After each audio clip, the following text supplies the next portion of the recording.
ఏంటంటే మనకు అన్నం మన దేశానికి వెన్నుముకగా ఉండే రైతన్నలకు ఈరోజు పర్వదినంగా ఉంటుంది కాబట్టి వాళ్ళకి ఈ రోజు నుంచి పంట చేతికి వచ్చే వరకు ఆ దేవుని ఆశీస్సులు ఉండాలని, ఆ వరుణుడి కరుణ ఉండాలని, విస్తారంగా వర్షాలు పడి పంట చేతికి వచ్చి మంచి గిట్టుబాటు ధర జరిగి వాళ్ళు హ్యాపీగా ఉండాలని, రైతన్నలు బాగా వృద్ధి చెందాలని, రైతన్నలు హ్యాపీగా ఉంటే మనలాంటి అందరూ హ్యాపీగా ఉంటాం, కార్పొరేట్ వాళ్ళందరూ హ్యాపీగా ఉంటారు. కాబట్టి రైతన్నలు వృద్ధిలోకి రావాలి, వాళ్ళు బాగా ఉండాలని చెప్పేసి మనం అందరం కోరుకోవాలని చెప్పేసి ఈ వీడియో ద్వారా మిమ్మల్ని అందరూ కోరుకుంటున్నాను.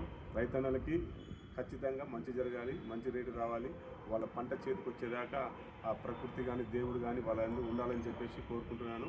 అందరూ దయచేసి చూసిన వాళ్ళందరూ ఖచ్చితంగా రైతుల పట్ల ఖచ్చితంగా వాళ్ళకి కొంచెం ఎంతో కొంత మన తరపున దేవుని ప్రార్థిద్దాం, మంచిగా ఉండాలని. అదేవిధంగా ఈ వీడియో చూసిన వాళ్ళకి చిన్న రిక్వెస్ట్, షేర్ చేయండి, లైక్ చేయండి, సబ్స్క్రైబ్ చేయండి. నమస్కారం.